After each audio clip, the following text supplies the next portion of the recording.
udah disergapnya, dilemparkannya keluar jendela kamarnya. Pas nyampe ke bawah, kepalanya nyampe duluan. Meninggoy lah anak orang. Halo friend, assalamualaikum warahmatullahi wabarakatuh. Ketemu lagi kita ya. Jadi di video kali ini kita akan membahas tentang kasus yang sangat-sangat creepy menurut aku, karena pembunuhnya ini benar-benar berdarah dingin friend. Dan dia juga membunuh korbannya sesuai dengan jumlah papan catur. Sampai-sampai nih dia dijuluki dengan cheeseboard killer. Dan yang paling epic lagi nih ya, dia nggak pernah ketahuan friend. Udah puluh-puluh mayat dia bunuh, satu pun nggak pernah ketahuan. Mantap memang abang ini. Kok mantap pula sekali. Bandit kali maksud aku ya. Memang abang ini bandit lah dia nih. Belum lagi friend, cara dia ngebunuh korbannya sadis sekali. Sadis. Penasaran friend kan? Tanpa bertele-tele, skoy masuk kita. Check it out. Pada tanggal 15 Oktober 2005, tepatnya di Bitsapak, Moskow, di Rusia, adalah nih ya kan polisi 2 orang lagi patroli di daerah Bitsapak ini. Nah, si kawannya ini tiba-tiba ngelihat kayak, apa tuh? Kayak ada orang lagi rebahan pula di situ. Cak tengok dulu, ayo kita tengok lah sama-sama, yuk. Terus datanglah tuh kan ke sana, mereka ditengoknya lah itu kan. Kalian tahu apa? Rupanya itu sudah jadi mayat. Dan kalian tahu kondisi mayatnya kayak mana? Nih ya, bagian kepalanya itu hancur tak berbentuk. Dan di bagian kepalanya ada ditemukan botol minuman, lebih tepatnya minuman vodka. Itu tuh kayak dimasukin ke dalam yang kepalanya yang udah hancur itu. Masih baru mulai kita ini, kenapa sudah sadis sekali? Aku aja yang bacain ngilu loh. Masih awal, tolong. Jangan ngeri-ngeri lah ya. Masih awal ini. Pemanasan udah kayak gini. Dan polisi yang lihat mayat ini pun terkejut lah ya kan. Apa ini bentukan mayat ini kok kayak gini kali gitu. Langsung lah mereka nelpon kawannya yang lain ya kan. Weh, cepat lo datang di sini ya, di daerah Bitsapak ya. Nemu kami mayat ini, ngeri kali. Jangan lupa bawa detektif biar kita kasih tahu dulu. Kok kasih tahu sih? Biar kita cari tahu ini matinya kenapa langsung ya. Cepat ya, segera gitu kan. Dan gak lama datanglah nih polisi lainnya kan sama detektif tadi. Dan dicek lah itu kan sekitar lokasi, terus petunjuk-petunjuk yang ada atau apa. Dan kalian tahu, tidak ditemukan petunjuk apapun. Nggak ada itu kayak sidik jari atau apa, nggak ada. Clear. Bener-bener pembunuhannya itu bersih kali, friend. Dan setelah penemuan mayat pertama ini, tiba-tiba beruntun nih, friend, kayak penemuan-penemuan mayat yang lain dengan kondisi yang sama. Ada botol di kepala mereka dengan keadaan yang udah hancur gitu loh. Bahkan tercatat sepanjang tahun 2005 ada sekitar 7 mayat friend yang udah ditemukan ya. Ya sudah pasti dengan kondisi yang sama. Jadi si pembunuhnya itu meninggalkan botol vodka di bagian kepala si korbannya gitu. Ini dulu aku. Kenapa lah mesti botol vodka itu dimasukkan ke kepala? Masukkannya ke batang pisang. Mana tahu bisa jadi temenan sama yang salam dari Binjai itu kan? Salam dari Binjai katanya. Janganlah di kepala orang, bang. Bandit kali ya bang ini. Dan lagi-lagi, friend, dari 7 orang mayat yang ditemukan setelahnya ini, tidak ada satupun petunjuk. Nggak ada sidik jari, nggak ada apa. Pokoknya bener-bener clear, pentin. Aku ngomong apa sih? Serius loh ini, serius. Sampai-sampai bahkan polisi juga mengakui kalau pembunuhnya ini sangat-sangat jenius, friend. Bener-bener bersih dan tidak meninggalkan satu jejak pun. Dan karena kejadian ini, jelas lah ya kan masyarakat di Moskow itu pun mulai panik ya, tepatnya yang berada di Bitsapak itu. Karena kan mayat ditemukan selalu, tapi pembunuhnya nggak tahu siapa sampai detik itu loh. Aku pun kalau tinggal di sana nggak mau lagi aku keluar itu, friend. Daripada nyawaku melayang, nyawaku cuma satu. Ini nongkrong pulang hancur kepalaku. Makasih. Di rumah aja lah ya, biar bosan-bosan lah.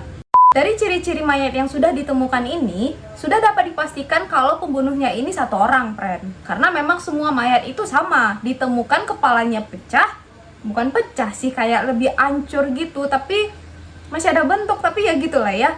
Terus dengan ada potka di kepala, ketusuk gitu. Tapi memang ya friend, dari banyaknya kasus yang aku baca tentang psikopat, memang kalau udah psikopat kayak gini, mereka pasti meninggalkan ciri khas friend. Jadi biar masyarakat yang menemukan mayat-mayat tersebut tahu ini pembunuhnya satu orang gitu. Jadi mereka tuh kayak merasa tidak senang kalau misalnya nih mereka udah ngebunuh, tapi malah dikira tuh pembunuhnya yang lain. Jadi kayak, oh tidak bisa, ini yang ngebunuh mayat ini aku, kok jadi kau pula yang ngaku-ngaku? Nggak bisa. Jadi aku harus meninggalkan tanda di sini gitu. Itu sih yang sering aku baca dan aku tonton juga ya friend ya. Nggak tahu ya ini akurat apa enggak, aku nggak bilang ini akurat, cuman kebanyakannya. Dan kalau misalnya teman-teman punya pendapat lain, boleh ditulis di kolom komentar ya, kita sharing di sana. Karena selama ini tidak pernah ada menemukan bukti apa-apa, dan masyarakat pun semakin hari semakin ketakutan nih. Ditambah lagi polisi juga udah buntu ya karena nggak ada petunjuk apapun. Sempat ada asumsi nih friend dari masyarakat Moskow di sana. Mereka sempat mengira kalau mayat-mayat ini tuh dibunuh sama setan loh. Rupanya bukan orang Indonesia aja ya yang punya pemikiran yang agak gaib-gaib gitu. Ternyata masyarakat sana juga, ya itu mereka saking frustasinya gitu loh friend. Karena kalau manusia mana buktinya? Nggak ada gitu. Sampai akhirnya mereka berasumsi kalau itu yang ngebunuh setan. Ya Allah, sabar ya Tan. Difitnah kau nih, ya Allah, sabar ya. Dan sampai akhirnya pada pertengahan tahun 2006, setelah 1 tahun berlalu nih ya friend, ada satu laporan yang masuk ke polisi yang bilang mamanya hilang. Halo Pak Polisi, aku mau ngelapor nih, mamaku hilang, nggak pulang-pulang dia. Lokasi di mana dek? Di daerah Bitsapak Pak. Wow, Bitsapak. Polisi yang mendengar wilayah ini pun langsung sigap gitu ya kan. Oh, nggak bisa, kita harus ke sana sekarang gitu kan. Mana tahu ya mereka mendapatkan petunjuk gitu di tempat pengaduan tadi. Nah ketika polisi datang nih, si anak ini pun ngejelasin lah ya ke polisi. Jadi mama saya ini diajak pergi Pak sama temennya laki-laki. Nama mamanya adek siapa dek? Marina Moskalyova Pak. Nah, ada tuh mana lagi? Tapi nggak tahu kenapa pas ibu saya ini sebelum pergi dia kayak nggak enak feeling gitu loh Pak. Kayak gelisah gitu dia. Bahkan ya dia ceritakan loh dia mau pergi sama siapa. Dan nama temennya ini tadi Alexander Pichuskin Pak. Kata mama saya mereka nih mau pergi ke daerah hutan Bitsapak Pak. Ngapain pula mereka ke hutan tuh? Nah itulah Pak, mungkin gara-gara itu juga mama saya ini udah nggak enak hati gitu. Makanya dikasih taunya semua. Katanya sih temennya ini minta ditemenin buat ngeliat si kuburan anjingnya gitu Pak. Dada aja ya. Nah makanya itu, ibu saya juga ninggalin alamat lengkapnya si Alexander ini loh. Dan ibu saya juga berpesan, kalau misalnya dia nggak pulang ke rumah, saya disuruh lapor polisi Pak. Makanya nih saya lapor polisi kan. Gitulah penjelasan anaknya ini ke polisi ini kan. Jadi memang sebelum ibunya ini pergi kayak udah punya feeling nggak enak gitu loh friend. Kayak mungkin dia juga ngerasa aneh, kenapa aku harus diajak buat ke makam anjingnya, dan itu posisinya di hutan gitu. Tapi si Marina ini kayak nggak enak nolak gitu loh karena temennya. Dan wop, polisi udah dapat satu nama nih kan, Alexander Pichuskin. Saha maneh Alexander. Dan tanpa menunggu lama setelah mendengarkan penjelasan anak ini, langsung nih polisi datang ke tempat yang dikatakan sama si anak ini, ke hutan tadi. Dan bener saja friend, polisi menemukan Marina di tempat itu dalam keadaan yang sudah meninggal. Dan yang lebih ngerinya lagi, sama kepalanya hancur dan ada botol minuman vodka di dalamnya ini. Marina, kasihan kali kok Marina. Dan polisi pun lagi-lagi menemukan hal yang kayak gitu tuh makin greget ini kan. Mulai fokus nih polisi kan. Jangan sampai ada satu barang bukti pun yang terlewat. Nggak boleh, ini kasus udah sangat bertele-tele gitu kan.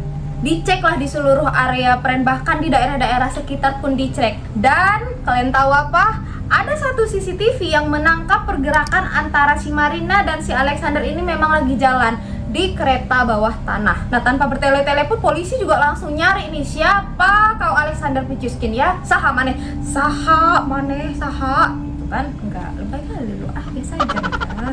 Dan pada tanggal 16 Juni 2006, Alexander Pichuskin ini ditangkap di rumahnya friend. Karena memang polisi mempunyai alamat lengkapnya si Pichuskin ini kan, yang dikasih sama anaknya si Marina tadi. Dan langsung dibawa ke kantor polisi kan untuk diinterogasi. Dan friend tahu, sedikit pun tidak ada si Pichuskin ini ngelawan friend. Nurut dia.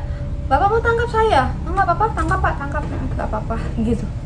Nurut dia, friend. Sampailah dibawa ke kantor polisi itu. Dan di ruangan interogasi, friend, pas ditanya-tanyain lah tentang pembunuhan itu kan, dia tidak menyangkal dan dia langsung mengakui semua perbuatannya. Dia ceritain detail tuh kayak mana pembunuhannya. Bahkan dia bilang kayak gini sama polisi, "Pak, sebenarnya yang aku bunuh bukan cuma itu aja loh. Banyak yang lain yang aku bunuh, Pak. Nggak tahu Bapak kan?" "Ya betul lah. Siapa lagi rupanya yang kau bunuh?" "Bah, nggak percaya Bapak? Ayolah aku tunjukkan di mana mayat-mayat itu kutaruh. Ayolah, yuk." Gitu, friend, katanya. Dan kalian tahu, nggak tahu kalian kan? Nah, ini aku kasih tahu ya. Ada 49 mayat lagi yang disembunyiin sama si Pichuskin ini, friend. Hai, 49 mayat itu, bukan nyamuk. 49 mayat. Ya Allah, bandit kali kau memang, Alexander. Ya Allah, ya Allah, ya Allah. Amit, jangan sampai aku ketemu sama dia nih. Gak berharga memang nyawa itu di mata dia, bah. Oke, kalau gitu masuk kita ya. Siapa sebenarnya Alexander Pichuskin ini?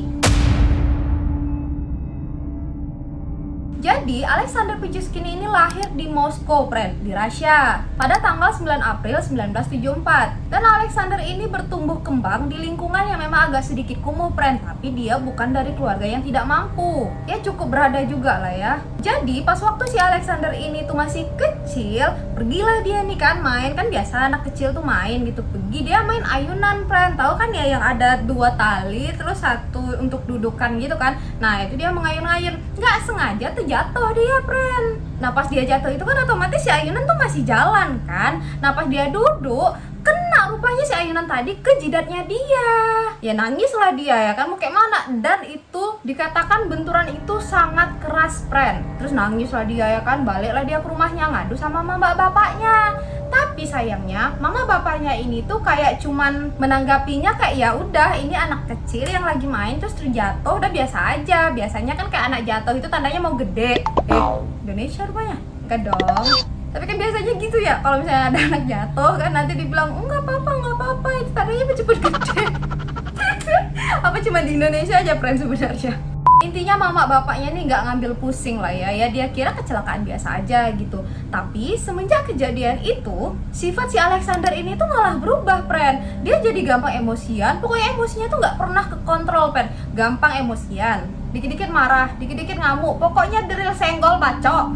Inilah si Alexander ini. Dan karena sifat temperamennya ini, akhirnya dia jadi bahan bulian, friend, di sekolahnya. Tiap hari dia tuh dibully sama temen-temennya gitu. Dan karena orang tuanya pun udah ngerasa aneh sama perubahan sikapnya si Alexander ini, akhirnya dibawalah sama orang tuanya ini ke dokter untuk dicek kenapa nih si Alexander gitu kan. Dan pas dicek, dokternya bilang kayak gini, friend, kemungkinan besar prefrontal cortex-nya si Alexander ini tuh kena, friend. Apa tuh frontal cortex? Nggak tahu kalian kan? Aku pun nggak tahu. Jadi biar aku nggak sok tahu, maksudnya aku bacain aja ya.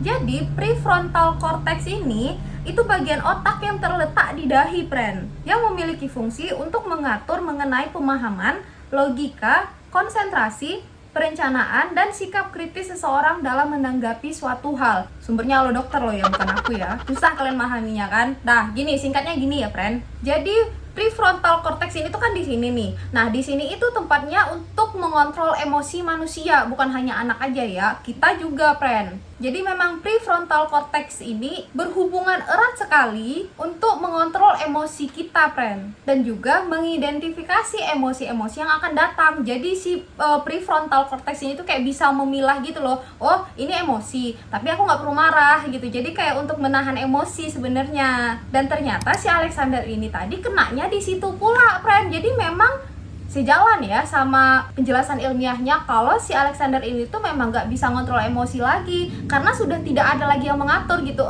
Suara motor lah ini. Gini lah memang kalau nggak ada pakai mic. Tapi pakai mic betingkah.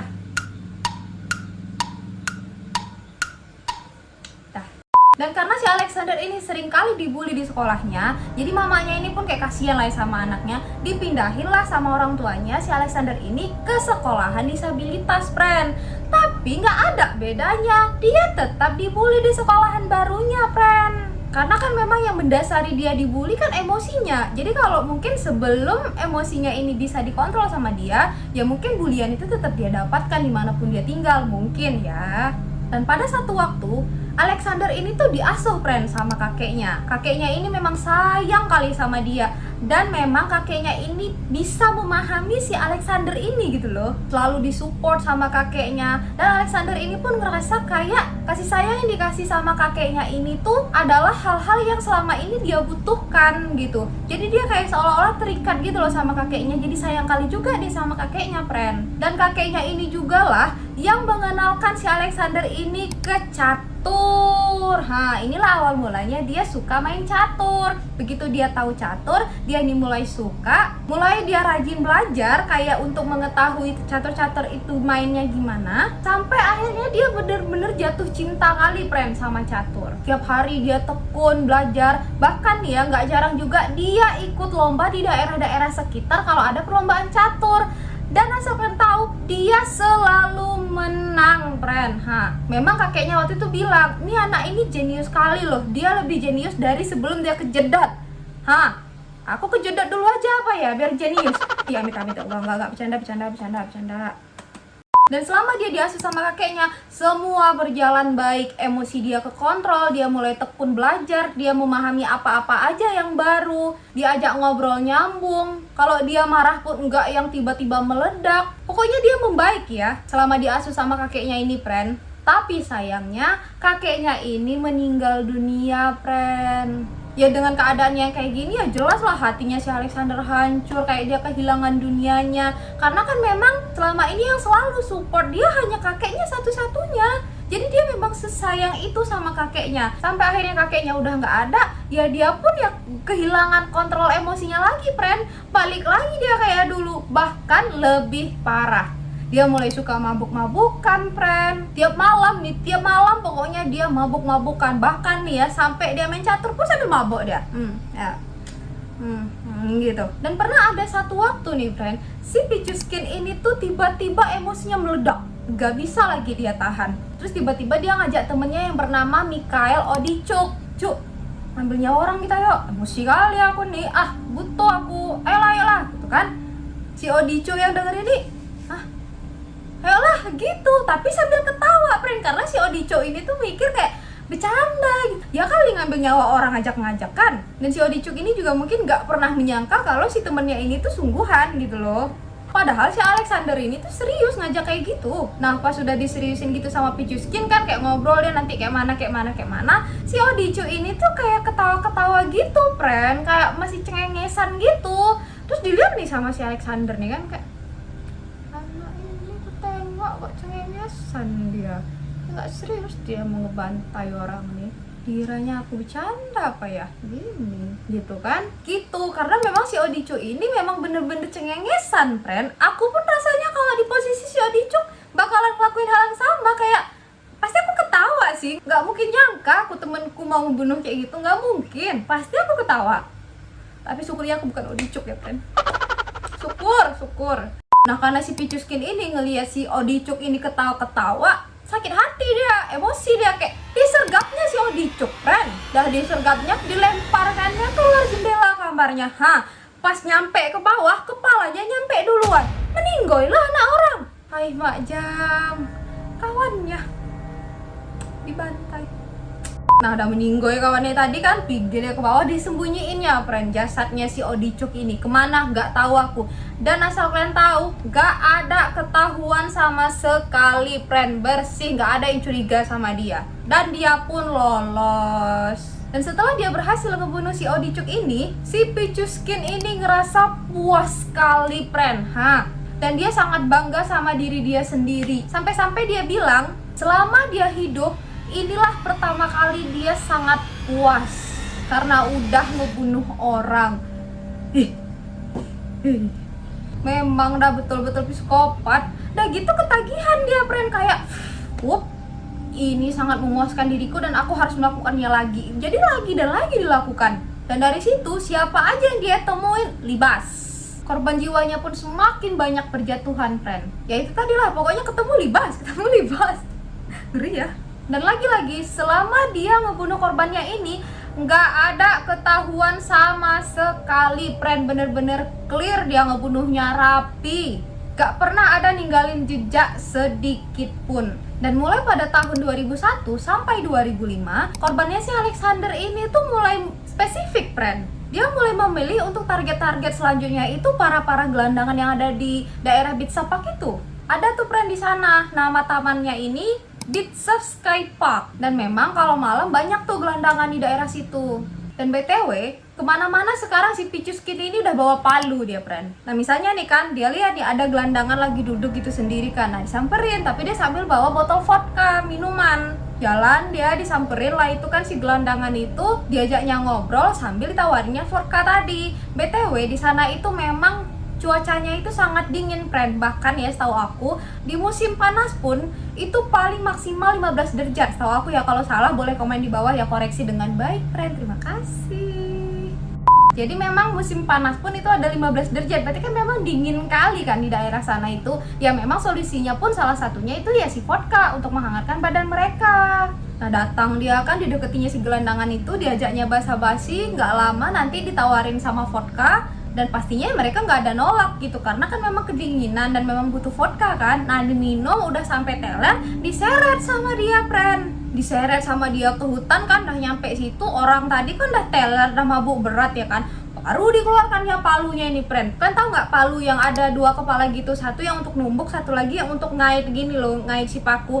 Nah itu tuh yang dia bawa selalu. Dan kalian tahu, dipukulnya kepala orang tadi pakai palu, tapi bukan pakai yang untuk memukul paku, tapi untuk yang narik paku itu. Hah, kayak mana tuh ada pancingan 2 gini kan? Itu yang ditebaskan itu kepala orang itu sampai hancur. Hah, aduh, ngilu aku. Hah. Nah udah hancur tuh kan, nggak hancur juga sih, tapi kayak ya gitulah, pasti udah terbayang lah ya bekas pukulan dari si paku ini tadi. Nah udah kira-kira ada bolongan, baru dimasukkannya bekas minuman si gelandangan tadi tuh ke dalam kepalanya. Ya Allah, memang pandit kali kau Alexander.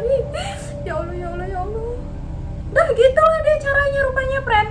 Besoknya dicarinya lagi gelandangan, ditengoknya sendirian di sana kan, dideketin sama dia sambil bawa vodka. Diajak ngobrol basa-basi, minum dulu, san saja, enjoy, minum dulu aja gitu kan. Nah udah diminum, udah sampai mabok, ditariknya ke hutan, dipukulnya pakai palu itu, udah bolong, dimasukkan vodka itu ke kepala itu.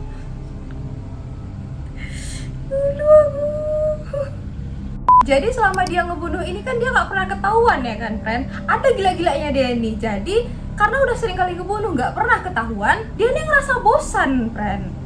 Aku nih udah banyak mayat aku bunuh gak pernah ketahuan. Gimana ya, bodoh kali orang ini. Akhirnya untuk selanjutnya kalian tahu apa, friend? Dicarinya di gelandangan yang memang di tempat yang agak sepi sedikit kan, dihantamnya langsung di situ kan, udah hancur, dimasukkannya tadi botol vodka itu ke dalam, dah ditinggalkannya aja di situ mayat tadi, gak ada lagi disembunyiin sama dia ke dalam hutan, dah gak ada. Dan korban-korbannya selanjutnya pun kayak gitu, dan korban-korban selanjutnya pun kayak gitu, friend. Dicarinya targetnya udah ketemu, dihantam sama dia kan, udah hancur kepala, dimasukkannya botol vodka tadi, ditinggal aja. Pokoknya dia ingin meninggalkan jejak, friend, biar orang kenotis ini loh ada mayat loh ini, kalian tengok gitu. Ada gila-gilanya memang wah inilah. Dan gelandangan yang dia bunuh pertama tadi, itulah yang ditemuin sama polisi yang lagi keliling patroli tadi, friend. Karena dia memang udah males kan, karena gak ketahuan terus. Nah itulah setelah dia hantam korbannya tadi, ditaruh gitu aja, disitulah mulai kelihatan sama polisi. Itulah pertama kali, itu pun karena dia yang menginginkan, friend. Ya kan, secara gak sengaja gitu dong. Dan ketahuannya pun ya itu pas dia ngajak si Marina pergi tadi, friend. Tapi sebenarnya pasti kalian bertanya-tanya kan, kenapa si Marina mau aja diajak sama si Pichuskin? Kan kalau dia nggak mau nggak mungkin meninggoy kan dia. Ternyata, friend, mereka ini teman satu kerjaan. Jadi mereka sama-sama kerja di swalayan. Dan ternyata lagi, si Pichuskin ini ketika di dalam pekerjaannya, itu memang dia terkenal pendiam gitu ya anaknya. Cuman kalau diajak ngobrol tuh dia enak, nyambung, dan tidak ada mengeluarkan tanda-tanda psikopatnya dia. Nggak ada, friend. Jadi memang anaknya itu terkenal humble gitu loh. Makanya lah pas si Pichuskin ini ngajak si Marina pergi, ya si Marina mau. Tapi awalnya si Pichuskin ini tuh nggak bilang kalau mereka ini bakalan pergi ke tempat makam si anjingnya. Nah pas malam itu mereka mau pergi, barulah diinfoin sama si Pichuskin, tapi udah keburu diiyain sama si Marina, friend. Dari situ si Marina ini mulai curiga, itulah dikasih taunya semuanya sama anaknya, biar kalau ada apa-apa telepon polisi ya gitu. Dan pas udah ditangkap tuh kan, dia pun udah ngaku semua kesalahannya. Di situ juga dia bilang total korban korbannya ada 64 orang. Tapi polisi ini ragu nih. Ah, masa iya 64? Ngadi-ngadi kau. Biar apa 64 itu? Biar keren kau ya. Hah, nambah-nambahin aja. Memang dasar kau bocah prik. Kok bocah prik sih? Dan sebenarnya friend, angka 64 itu memang angka yang sangat ingin dia capai. Ini penjelasannya nih ya. Dia kan mencintai catur karena kakeknya kan. Sebegitu cintanya nih dia sama catur. Dan begitu kakeknya nih udah nggak ada, dia pun udah mulai nggak pengen main catur lagi gitu loh friend. Tapi dia udah terlanjur cinta sama si catur ini. Akhirnya gimana caranya dia tetap bisa main catur tapi dengan cara yang berbeda. Itulah akhirnya dia memilih untuk membunuh sampai 64 orang sesuai dengan banyaknya kotak catur. Ih, merinding aku ya Allah ya Tuhanku. Ada ya. Jadi intinya dia tetap main catur dengan cara lain, friend. Nah di persidangan, kalian tahu kan biasanya tuh kayak hakim, terus yang terdakwa, terus saksi dan pengacara-pengacara kan kayak ya udah 4 aja gitu kan. Ini enggak, friend, dia agak lain nih. Jadi si Alexander ini tuh ditaruh dalam satu kotak, friend, berbentuk kotak gitu, tapi dia dari kaca. Jadi masih bisa ngelihat sih semuanya, tapi dia dibatesin sama kaca gitu. Mungkin jaksanya ini mikir, wah nggak bisa nih, terlalu bahaya nih anak nih, nggak bisa gitu. Jadi kayak dikasih keamanan gitu loh, biar nggak tiba-tiba ngeluarin botol kaca dari bajunya ya kan, terus dihancurin, ditusuk kepala orang. Dan akhirnya Alexander Pichuskin ini pun divonis penjara seumur hidup, friend. Apa? Protes kalian sama aku?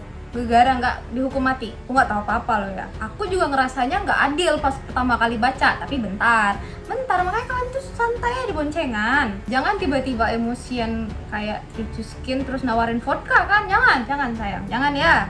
Jadi dia dihukum penjara kan seumur hidup nih. Tapi selama 15 tahun penjara dia yang pertama, dia diletakkan di penjara solitary confinement loh. Apa tuh solitary confinement? Nah, aku jelaskan lah ya. Aku sok pandai aja di sini. Jadi penjara ini tuh dikhususkan untuk orang-orang yang bener-bener binal, friend. Kayak tahanan yang sangat berbahaya dan juga mematikan gitulah. Dan mereka ini nggak boleh keluar sama sekali, friend. Jadi makan di situ, pup di situ, buang air kecil di situ aja lah pokoknya. Kau nggak boleh kau keluar. Kan kalau penjara biasa tuh kan ada jadwal olahraganya, bisa keluar menghirup udara gitu. Walaupun ya memang tetap dibatasi, tapi bisa kan keluar dari ruangan jeruji besimu itu, bisa kan? Nah kalau penjara solitary confinement ini nggak bisa, friend ya, mereka tetap di ruangan itu aja. Bahkan nih ya, dari beberapa artikel yang aku baca, ada loh penjara solitary confinement ini tuh yang nggak ngebolehin tahanannya itu mandi. Bayang nggak kalian, dia 15 tahun nggak mandi? Tapi aku nggak tahu ya, dia ini penjaranya ini ngebolehin dia mandi apa enggak, aku nggak tahu. Tapi memang ada, friend, beberapa penjara solitary confinement ini tuh yang nggak ngebolehin tahanannya itu mandi, ada loh. Ya disitulah, friend, si Alexander ini ditaruh selama 15 tahun. Kalian bayangin dulu, aku aja nih ya kayaknya seminggu nggak keluar rumah tuh stres aku. Padahal di rumah itu tuh ada mamaku, bapakku gitu kan, ada yang lain gitu. Nggak sendiri loh, aku nggak. Dia di ruangan yang kecil, nggak ngapa-ngapain, nggak ada wifi ya. Kita kan masih bisa lah internetan, itu pun masih ngerasa bosan kan. Dia no wifi, no handphone, apalagi. Pokoknya nggak bisa, udah dia cuman sepetak ya, di situ lah dia selama 15 tahun. Terus nanti dia keluar dari situ deh.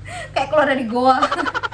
Jadi gimana menurut kalian hukumannya ini, friend? Kalau menurut aku nih ya setimpal sih, daripada misalnya dia dihukum mati kayak setahun dia di penjara terus dihukum mati udah gitu selesai kan. Kan kalau kayak gini tuh dia sebenarnya pelan-pelan disiksa sih menurut aku. Tapi kalau misalnya teman-teman punya pendapat lain, boleh sharing di kolom komentar kita ya. Andai para koruptor di Indonesia ini hukumannya kayak gini kan, kayaknya nggak ada lagi lah korupsi di Indonesia ini. Kijang 1 ganti. Apa friend, apa? Aku ngomong apa lu?